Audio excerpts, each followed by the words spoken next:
Craignez-vous la fin de votre liberté personnelle avec la numérisation croissante des cartes d'identité et des droits d'accès personnels, ainsi qu'avec la monnaie numérique? Prisonnier d'un système numérique de contrôle total? Et ce n'est pas tout. Si vous ne suivez pas les directives d'un gouvernement mondial dominant, vous serez puni. Et ceux qui ne lui apportent pas de bénéfices économiques sont facilement exclus de la vie publique. Sombres fantasmes de conspirationnistes angoissés ou sérieux dangers des développements numériques? C'est la question que nous abordons dans l'émission d'aujourd'hui. Le fait est que les gouvernements introduisent une identité numérique pour le peuple, parfois seulement sur une base volontaire, d'autres en faisant de la publicité pour son introduction. Il s'agit d'une preuve d'identité numérique de votre personne comparable à votre passeport. Pour cela, il existe plusieurs possibilités. Les codes électroniques, une application sur votre smartphone ou une puce implantée. Les données biométriques scannées du visage, des mains ou de l'iris servent également de preuve d'identité numérique. Le gouvernement britannique a par exemple publié un spot publicitaire dans lequel quiconque utilise une carte d'identité physique est présenté comme maladroit et dépassé. Dans une tribune publiée par le Daily Mail, l'ancien Premier ministre britannique Tony Blair vante l'identité numérique comme étant la panacée pour presque tout. De la réduction des listes d'attente du NHS à la poursuite des immigrés clandestins, en passant par la réduction de la fraude sociale et la résolution de la crise financière du gouvernement britannique. Tony Blair. Elle, l'identité numérique, transforme la recherche pharmaceutique avec toute une série de nouveaux traitements qui nous permettent de réorienter radicalement notre système de santé vers la prévention des maladies plutôt que vers leur guérison. Si nous utilisions le potentiel de la reconnaissance faciale, des données et de l'ADN, nous pourrions réduire le taux de criminalité non pas légèrement, mais fondamentalement. Nous avons besoin de la bonne infrastructure numérique pour accéder à tout cela. Et une carte d'identité numérique en est un élément essentiel. Depuis l'entrée en fonction du Premier ministre britannique Keir Starmer, un nouveau bureau des identités numériques a été créé, avec pour mission de surveiller le marché des identités numériques de ce pays. Le Daily Mail, le Times of London, le Financial Times et Sky News ont publié de nombreux articles, commentaires et éditoriaux sur les merveilles potentielles de l'identité numérique. Cela signifie-t-il que l'identité numérique de l'homme fait partie du développement technologique d'un État moderne? En Grèce, le gouvernement tente de faire accepter la carte d'identité numérique de l'UE au public, en la rendant obligatoire pour l'accès au stade. Au Kenya, le projet de système d'identification numérique biométrique est soutenu par la fondation Bill et Melinda Gates. Au Bangladesh, le gouvernement, en collaboration avec l'organisation ID 2020 et l'Alliance pour la vaccination Gavi, fournit une carte d'identité numérique aux nourrissons et aux enfants lors de l'enregistrement de leur naissance ou de leur vaccination. L'Australie a adopté une loi qui rend obligatoire la vérification de l'âge pour accéder aux médias sociaux, probablement en utilisant la carte d'identité numérique. D'ici 2026, l'UE veut introduire des systèmes d'identification biométrique numérique au point de passage des frontières des États membres, a déclaré le commissaire européen Apostolos Tzitzikostas à Davos.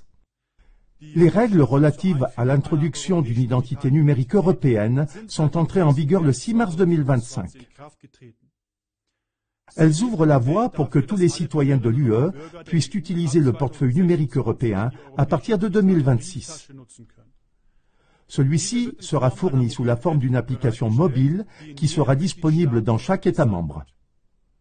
Il permettra de s'identifier en ligne en toute sécurité et d'accéder ainsi à des services en ligne publics et privés dans toute l'Europe.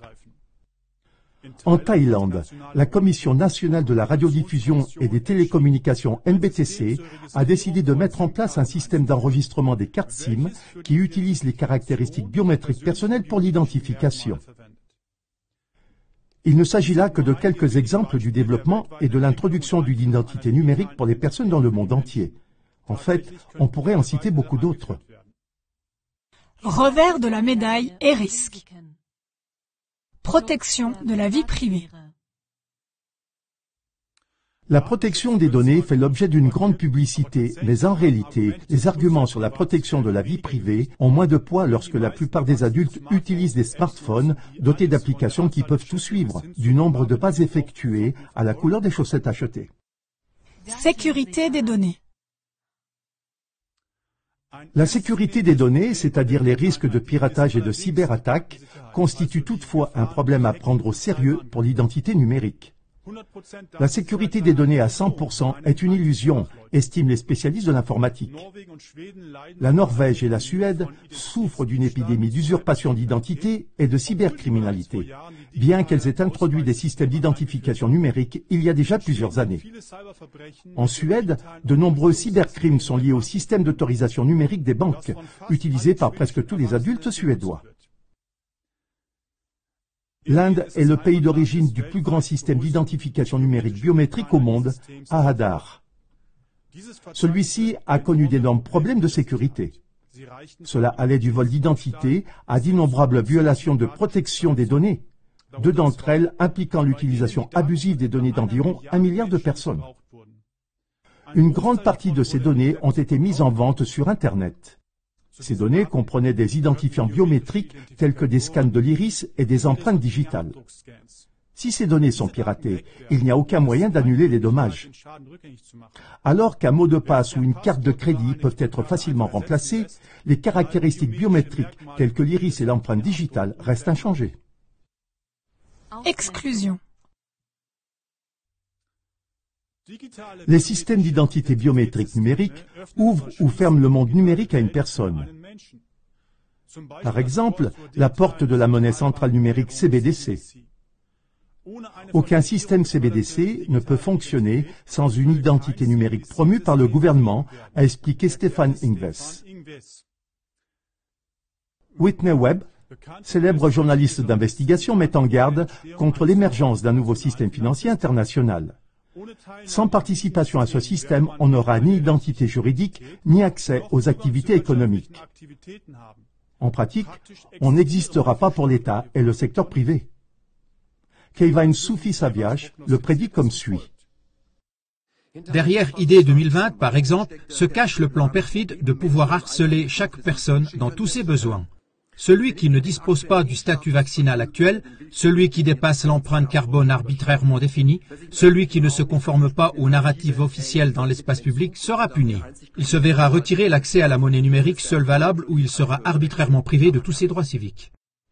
Contrôle total.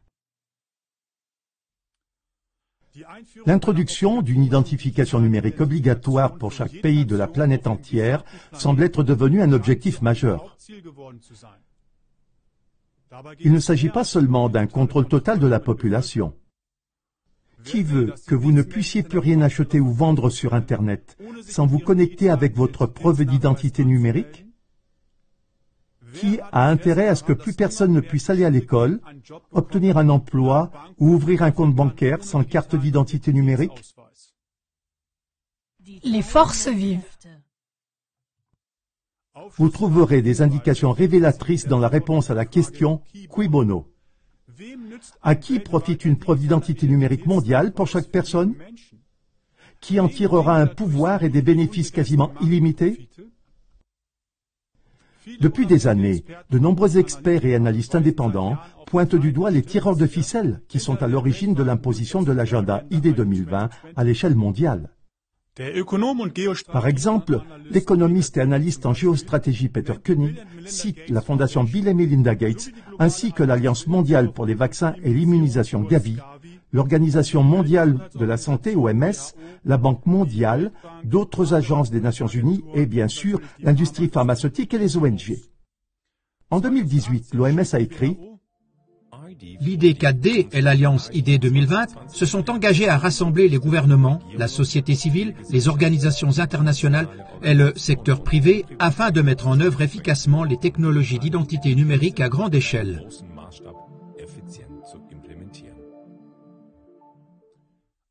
ID4D est une initiative du groupe de la Banque mondiale. Cette initiative soutient les pays qui mettent en œuvre des systèmes d'identification numérique. Elle vise à mettre en place l'enregistrement numérique des naissances et l'identité légale pour tous d'ici 2030. Le partenaire principal et le financier d'ID4D est à nouveau la fondation Bill et Melinda Gates. Sur la personne de Bill Gates, voir l'émission Bill Gates, un dictateur mondial au profil de grands criminels. La numérisation sert avant tout les intérêts des plus grands financiers tels que le groupe Rothschild, la famille Rockefeller, JP Morgan Chase, la société d'investissement BlackRock, les géants de la pharmacie et de la technologie, etc., qui veulent posséder et dominer la planète entière. Dans l'émission Le monde dans le filet de la franc-maçonnerie, Ivo Sasek a montré les actes et les plans des puissants de ce réseau agissant à l'échelle mondiale et a résumé ce que CLA-TV a démontré dans des milliers d'émissions avec des centaines de milliers de sources sérieuses. Pour l'instant, les technologies malveillantes telles que les identifiants biométriques numériques et les systèmes de surveillance ne peuvent être installées et exister que si elles sont acceptées et adoptées par des personnes dupées et trompées qui ne se doutent encore de rien. Il est grand temps de se réveiller. Donnez l'exemple et résistez à l'esclavage numérique qui commence en payant par exemple en espèces et en renonçant aux commodités numériques dont on fait la publicité. Le conservatisme dont on se moque aujourd'hui reviendra alors à une nouvelle tendance. Mettez-vous en réseau avec des personnes réveillées et prises de liberté dans votre entourage, tant que cela est encore possible. Défendez votre liberté. CLA-TV soutient volontiers la mise en réseau locale des personnes qui aiment la vérité à l'aide du formulaire de contact sur www.cla.tv/Vernetzung.